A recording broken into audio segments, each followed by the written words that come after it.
Welcome to our Sunday morning meditation service. I always do the daily word because this is the foundation of unity, this little magazine. You start your day with it, and you just write that affirmation somewhere where you look at it during the day so that you stay centered. So, I claim dominion and direct the course of my life. Whether I'm organizing my day or moving forward after making a life-altering decision, the principle of dominion is always mine to claim. Knowing this, I move through life with quiet confidence. I am secure in myself and in the knowledge I am a divine being. I claim dominion and feel my life expand into a field of limitless possibility and potential.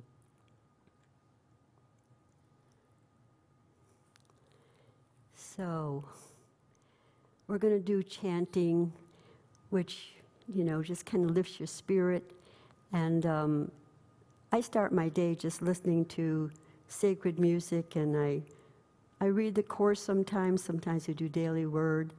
But anything that just settles you down and you start your day with a feeling of the presence, and you have this statement that goes throughout your day, it helps you be centered.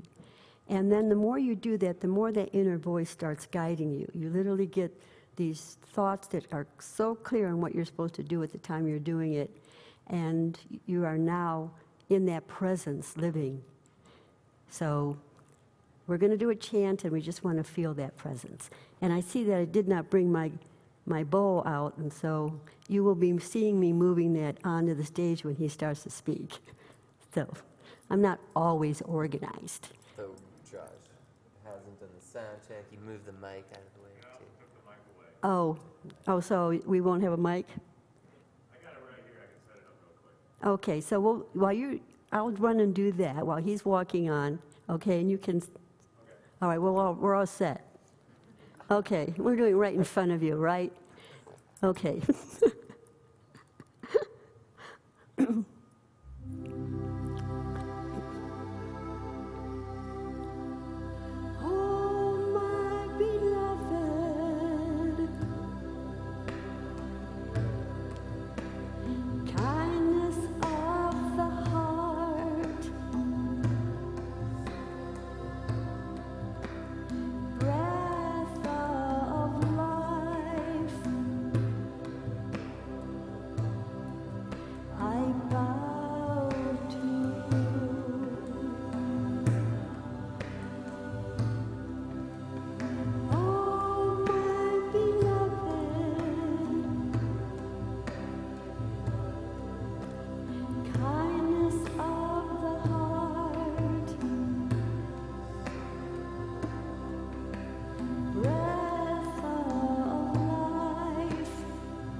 Good morning, everyone.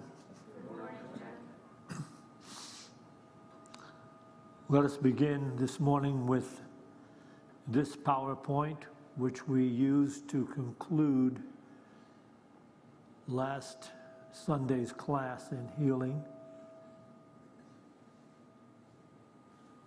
This is from the Course in Miracles text, page 192 in the old text. In the new edition, it's on page 208. It is impossible not to believe what you see, but it is equally impossible to see what you do not believe. Perceptions are built up upon the basis of experience, and experience leads to beliefs. It is not until beliefs are fixed that perceptions stabilize. In effect, then, what you believe, you do see. That is what I meant when I said, "Blessed are ye who have not seen and still believe. For those who believe in the resurrection will see it." The resurrection is the complete triumph of Christ over the ego, not by attack, but by transcendence. Can we take this back again, please? This, by the way, is a very cogent description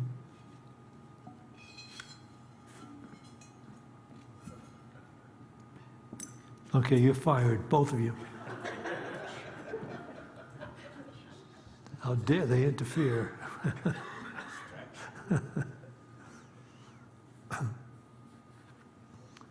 This is a clear and cogent description of the spiritual journey.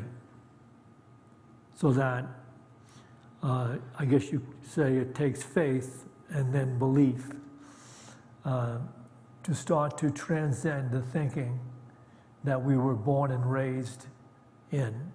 That thinking has become our collective perceptions and our personal perceptions. So it is impossible not to believe what you see, but it is equally impossible to see what you do not believe. That's why trying to convince someone of the spiritual truth who simply doesn't want to participate in experimenting with his or her own awareness will never come to the healing, the truth, the joy, and the majesty of true life. That'll never happen until one is open to see the possibility that it is a transformation in beliefs that is required to enter into the kingdom of heaven, which is not far off some other place, but in our midst. Okay, I guess we don't have to see the rest of this. I'll tell you a story about a world in which God placed a violin and a bow with the hopes that the people in that world would eventually learn how to make beautiful music. And in fact, every child that was born had a tiny violin and a tiny bow put in their crib, along with a very hard rubber ball. And as the child grew up, the parents would teach the child how to use the violin and the bow and the tiny rubber ball. And the only reason why they had the tiny rubber ball in that crib was because the parents believed that the violin was a racket that should be used for racquetball. And the bow was to be used as a pool stick to shoot pool. And so not only the parents, but the peers and the teachers and all the authority figures in that world grew up believing that racquetball was the thing that everyone was to be involved in. And they had to use their violin as best as they could to become great racquetball players. And the best of the racquetball players were paid a lot of money. And the best of the pool shooters using the bow were paid a lot of money as they grew up and carried on in this life. And of course, the goal for every young person, every young racquetball player, was to get to the Olympics. But to get to the Olympics, what would happen in that country is they kept speeding up the game of racquetball, and they made the courts shorter and shorter, so that you had to be really a great, quick racquetball player to get to the Olympics, and then go on to become a celebrity in the racquetball world. And all this went on for centuries. And not very many people questioned why the violins that were used as rackets were always made with strings, metal strings on it. Nobody questioned it for centuries. It was all about racquetball. And then if people got older, they'd switch from racquetball because they couldn't keep up with the tension. They had to go to tennis. Then they went to ping pong, but always using the violin as a racket. But then one day, a young man named Jesse started to fool around with the knobs at the end of that racket, and he started to tighten some of the strings, and he got a better sound out of them than the sound that the strings made whenever you hit the ball in the racquetball competition. And he played around with it a little bit more, and he managed to tune those strings so that he could use a pool stick, which was a bow, and he could make some kind of beautiful sounds come out of that racket.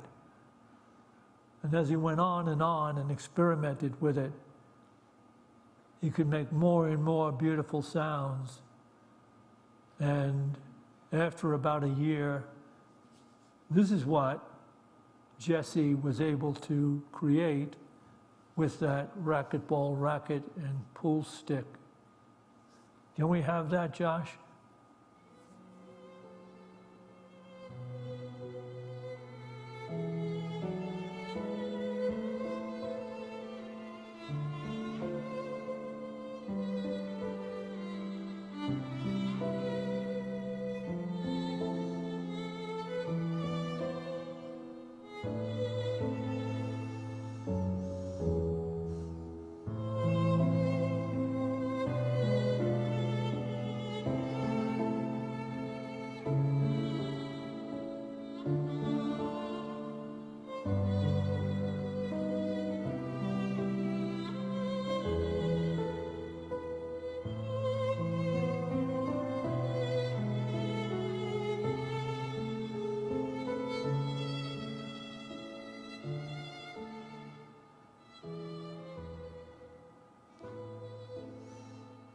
And so Jesse began to go around sharing this new approach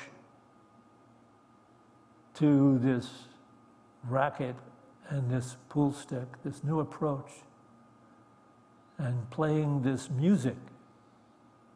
And some people thought it was so incredible that they began to follow him and wanted to learn how they could make their racket and their cue stick make beautiful music like that. So they followed him, and he started to develop a really large following, and more people were playing music, which was the reason why God in the beginning put a violin and a bow into that creation. So more and more people were there listening and playing the music. And they'd even go and they gave up playing racquetball. And so less and less racquetballs were being manufactured. and fewer racquetball courts. Although racquetball remained very popular, there was fewer of them, and the balls and the equipment and the nets that went with racquetball, they were selling less and less. And those manufacturers became upset with what was happening, and they started to spread the word that this was heresy. This was not meant to be, that this thing that Jesse created was all wrong. It wasn't what life was supposed to be. And they managed, after a amount of time, to get people to turn against Jesse and his music. And they crucified him. But many never forgot.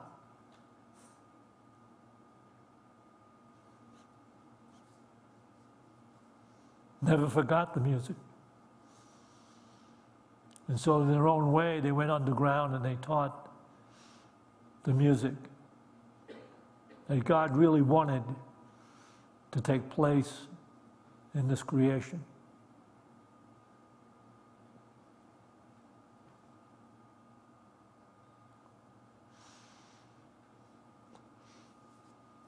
About 10 years ago, a spiritual teacher that traveled around the United States stopped in Boulder, and he gave a seminar that lasted 15 minutes only. At the seminar, he promised he would give people that attended for $150. He would give them a single statement of truth that would transform their minds and bring their consciousness into the enlightened state of awareness with just a single line of truth. And he was talking about, entire transformation of a person's mind and consciousness. Pretty phenomenal. Lots of people attended that seminar. But I myself, and every spiritual teacher just about that's worth his weight in salt, taught the same thing about the necessity for a person to be transformed in mind in order to come into the beautiful, joyful life that they were meant to live in.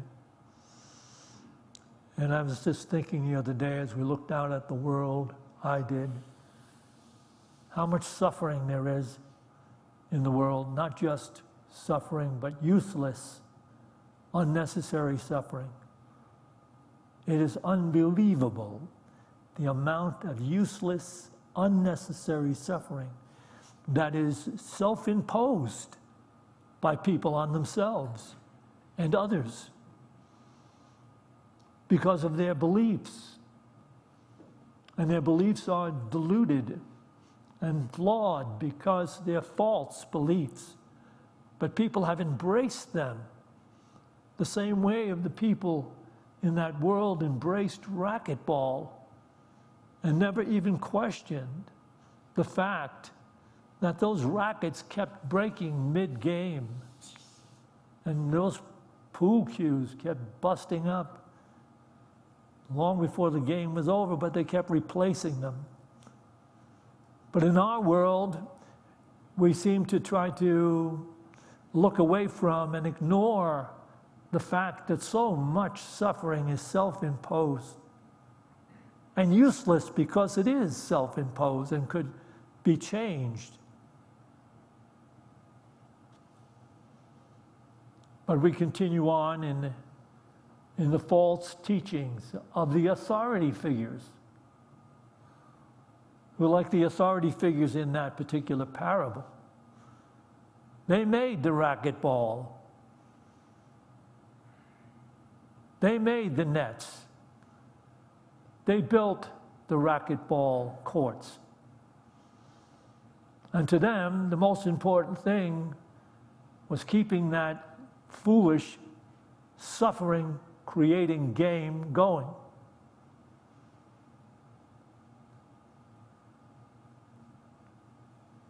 But here's this guy shows up and says with a single line of spiritual truth, one could transform his or her consciousness.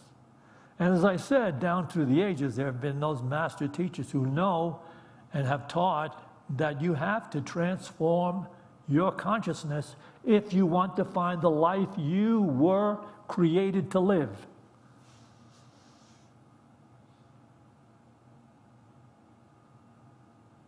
And I was among them. And some of the things that we have shared, I mean, all the masters worth their weight in salt shared the same truths.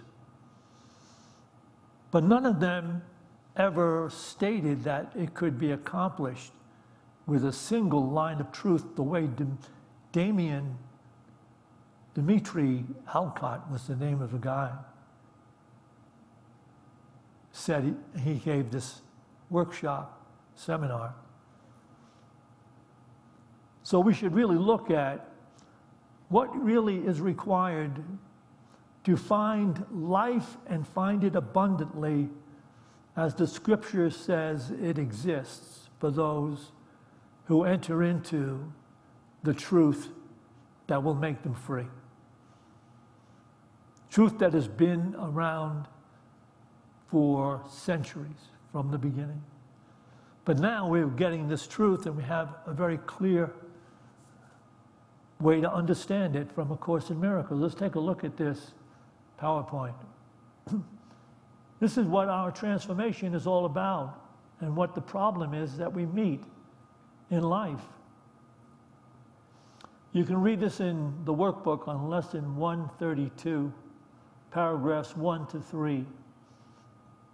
What keeps the world in chains but your beliefs? And what can save the world except yourself with a capital S?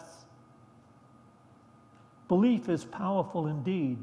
The thoughts you hold are mighty, and illusions are as strong in their effects as the truth. A madman thinks the world he sees is real and does not doubt it, nor can he be swayed by questioning his thoughts. And we have the rest of this? What? There's a computer problem? Kick it. All right. Okay. If you come up with it, let me know, because my entire talk is based on this. It's okay.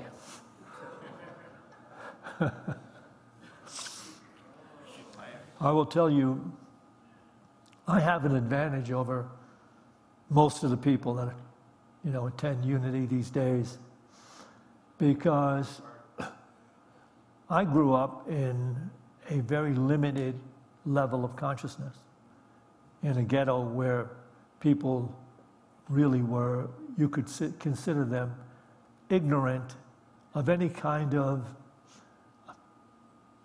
reality. Even the people in the neighborhood I grew up in actually believed that stealing was okay. The general consciousness there was that everybody steals. Even the very rich are stealing in their own way. So it's okay. And the way to get self-esteem in that particular neighborhood of mine was, if you could get by with stealing or fighting in some way, you were considered to be pretty wise. You pulled it off. So that's what I grew up with, the thinking of that.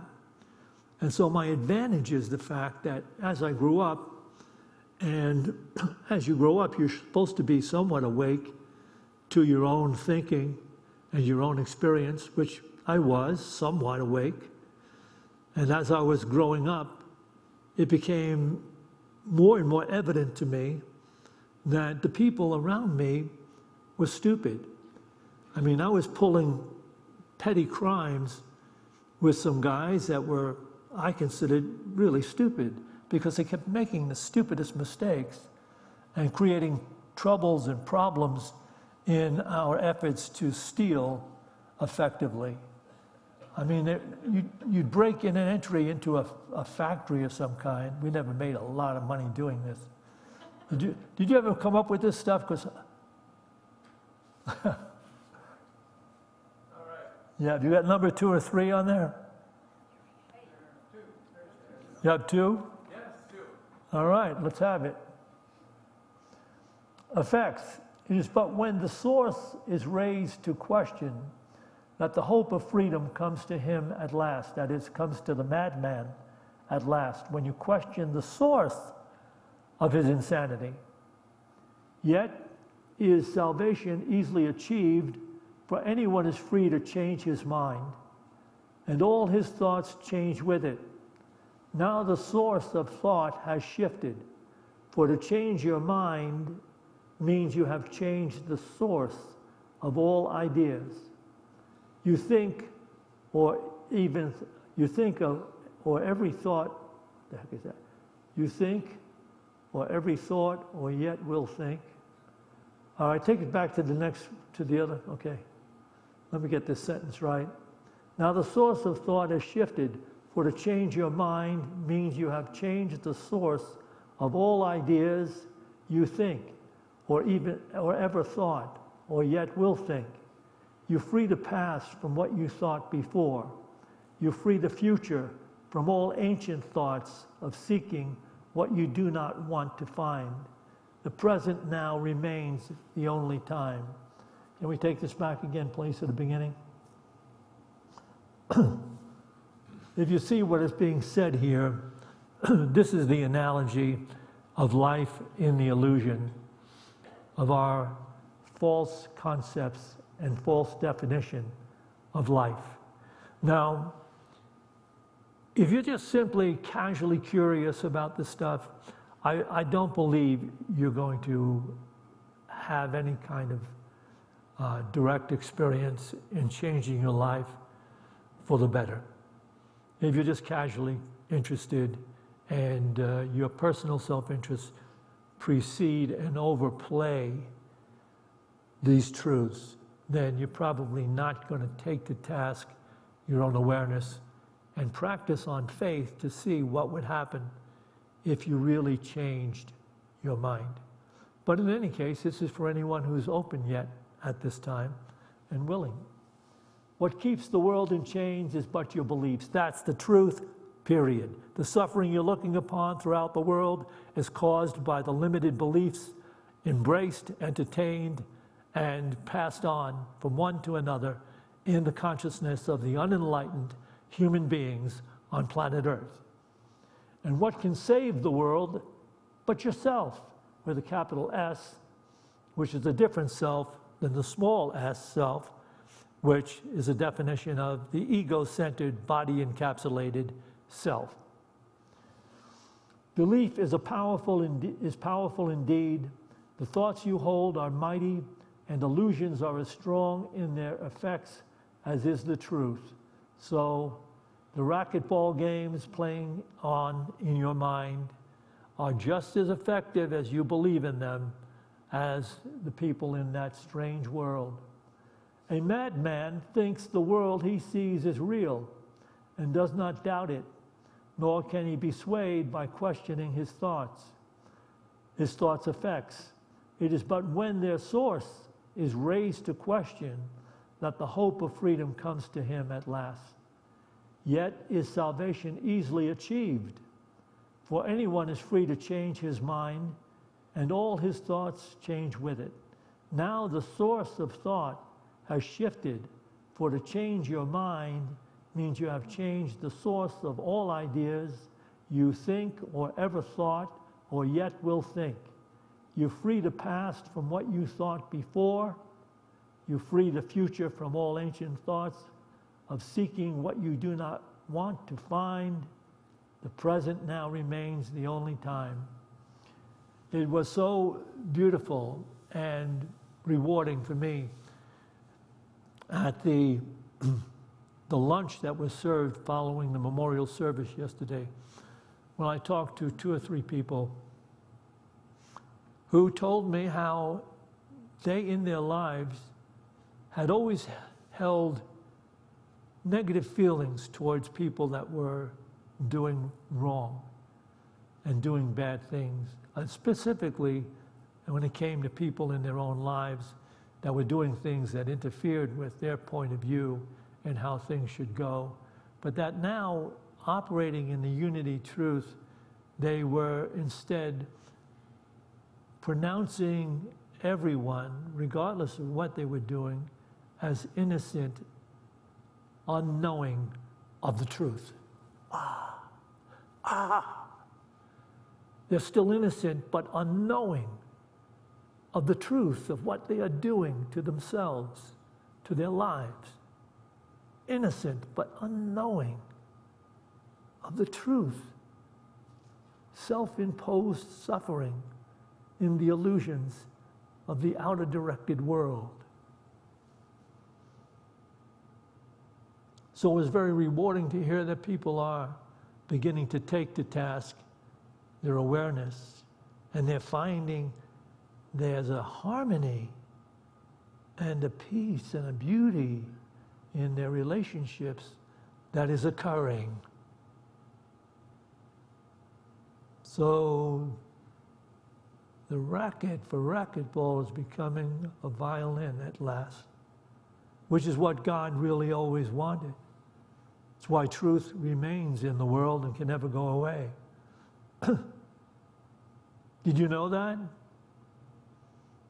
Did you know that this carpenter's son said that? My words will never go away. Wow. We still have the carpenter's son's words. They will never go away. It's like the violin. We just have to apply them in our consciousness, in our lives, to find life truly worth living. Can we have this next PowerPoint, please? This is lesson 78 in the Course in Miracles workbook. Perhaps it is not yet quite clear to you that each decision that you make is one between a grievance and a miracle. Each grievance stands like a dark shield of hate before the miracle it would conceal. And as you raise it up before your eyes, you will not see the miracle beyond. Yet all the while it waits for you in light. But you behold your grievances instead. Today we go beyond the grievances to look upon the miracle instead. We will reverse the way you see by not allowing sight to stop before it sees. We will not wait before the shield of hate, but lay it down and gently lift our eyes in silence to behold the sacred vision of life. That whenever you see anything in quotes, it's my words placed in there. So, can we take this back again, please? Perhaps it is not yet quite clear to you that each decision you make is one between a grievance and a miracle. And this is where taking to task one's awareness actually occurs. We have to be awake enough and faithful enough to catch the mind when it's holding a grievance of any kind against anyone or anything. Are you capable of pausing? Do you have the strength in awareness to pause when you recognize your mind is now mulling over some grievance? Stop, stop. You're blocking the joy and beauty of true forgiveness and release, which not only goes out to everything around you, but goes within you and leads you into the miracle of being alive, truly alive. So you see, that's where it is. If you don't take anything else out of here, if you don't take anything else from Unity, if you leave Unity Spiritual Center and never come back, take this with you You have to have the faith to pause whenever you are contemplating a grievance. Period. The end of all strange and stupid religion. It's right there. Do you want life and want it abundantly the way God created it for you to live? If you're still hesitating on that, I said there's no hope that you'll ever find that life, because it's all coming from within you, being projected outward on the world you look upon. Perhaps it's not yet quite clear to you that each decision that you make in life is one between a grievance and a willingness for a miracle. Each grievance stands like a dark shield of hate before the miracle it would conceal. And as you raise it up before your eyes, you will not see the miracle beyond. Yet all the while it waits for you in light. But you behold your grievances instead. Today we go beyond the grievances to look upon the miracle instead. The miracle of life, true life. We will reverse the way you see by not allowing sight to stop before it sees. Watch that line. We will reverse the way you see by not allowing sight to stop before it sees. And it's also written in that amazing set of books, the ego always speaks first. Always. What's ever happening out there, when it's going a certain way, the ego speaks. The ego speaks. The ego knows. The ego says this. That's the definition of my separate self in relationship to all the phenomena around me. There's my separate self that knows. I'm an objective observer. I see this. That's wrong. You're wrong. You should have known better. Die to that. Kill it in your spiritual practice. Kill the grievances that visit you over and over again in your illusionary definition of being a separate self in a world of separate others. Kill it and live.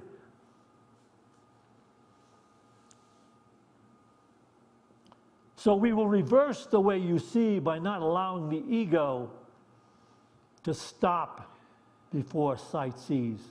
We will not wait before the shield of hate and grievance, but lay it down and gently lift our eyes in silence to behold the sacred vision of life.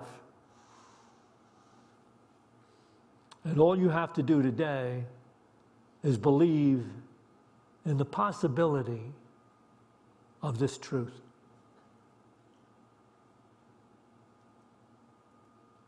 And you have to have the willingness to believe in that possibility. And you know, you're living in this world that is now revealing so much suffering, and so much of it is simply self-imposed by unenlightened people and unenlightened teachers and unenlightened parents and unenlightened peers who have so long been playing racquetball with the violin. They so long have been misusing their minds to create noise and havoc and chaos. And so the way people try to escape from this ongoing drudgery of consciousness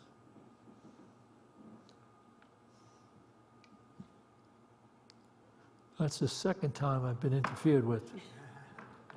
Okay, you're fired too, Josh. How dare you interfere? These people don't know. They're all enlightened, and they've been here so long. So, that's the challenge I am putting out there. The world is, 95% of all the suffering in the world is man-made. It's the underlying sin of all sins, the illusion of the separate body-mind having to be a separate objective observer and simply looking upon its own limited projections. So we're going to pause and meditate, one of the great spiritual practices, where we release the thinking of the world. And we don't try to stop the mind from thinking. We simply rest it. We relax it. And as we do that, your core nature, the truth of you, the music in you, rises up. And if you allow it to rise more and more, you start to feel good for no apparent reason. And that is your way out of the racquetball consciousness of the outer-directed, illusion-driven, self-imposed suffering world. So as we listen to this crystal bowl, the first thing to do is become okay. Because if you feel okay, you're willing to at least give some room for others to be okay. So start to feel okay. You're okay, just as you are. I mean, there's no vengeance in the universe. All suffering is created by one's limited understanding of reality. So now if you start to feel okay, you're entering reality. Sit here and say, all right, I'm just sitting here in this sanctuary, feeling okay. And don't try to stop your thinking, but just let it rest. And if thoughts come in, just look upon them as you might look upon a parade, a colorless, soundless, uninteresting parade of thoughts. Just let them come and go, and bring your mind to this truth. Just bring your mind gently to this truth.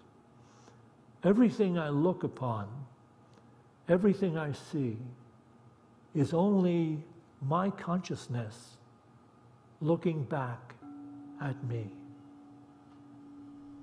Everything I look upon and everything I see is only my consciousness looking back at me.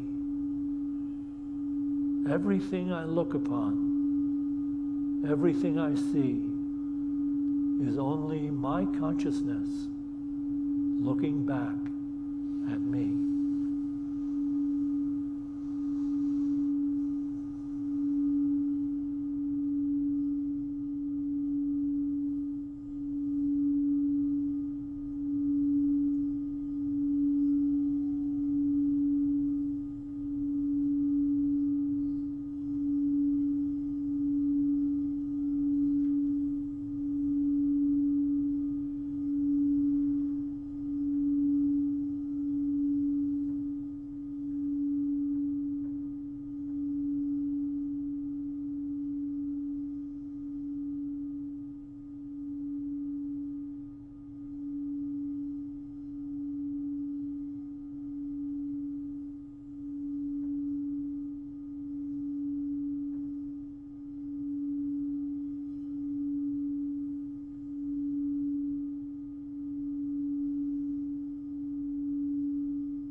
from this meditation to those places we occupy in time and space. Let us go forth with an open-minded willingness to take to task our own awareness and catch any inference of grievance when it comes to mind. To catch any inference of a grievance when it comes to mind. So it is. Amen. We will take an offering for unity now.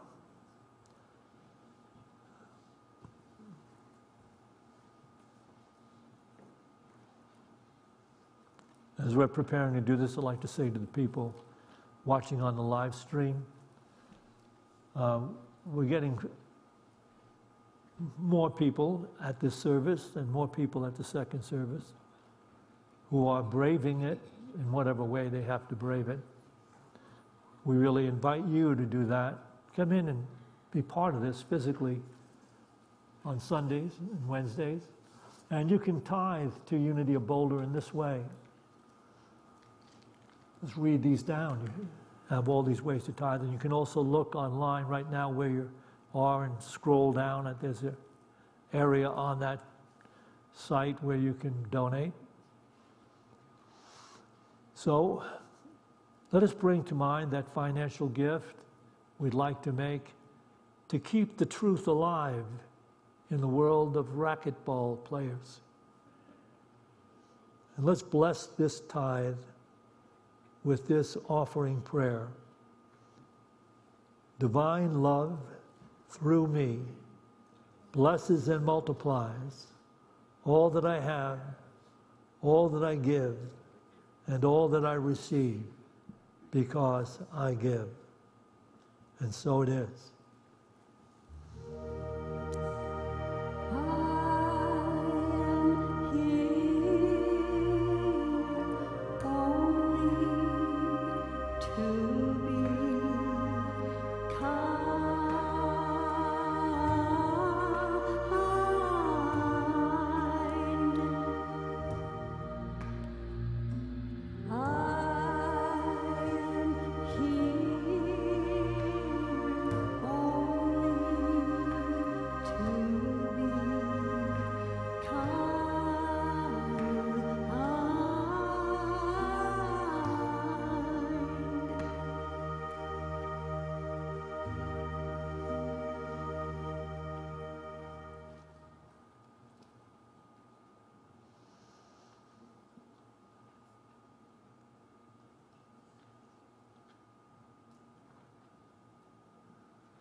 Join me now, please. We dedicate this tithe to the will and the work of the Spirit of truth, the Spirit available to each of us, the Spirit that joins all of us.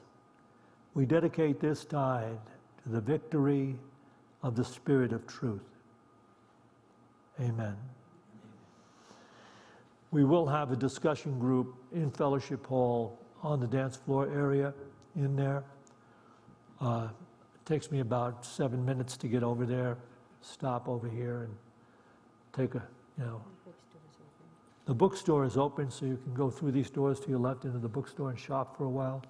You can go that to your right and go into Fellowship Hall and partake of some of the treats that we have there, refreshments, and then join me in the discussion group where you can bring up anything you want to bring up for discussion having to do with this service or unity altogether. And to all of you, thanks for showing up physically. You're helping to make a difference here.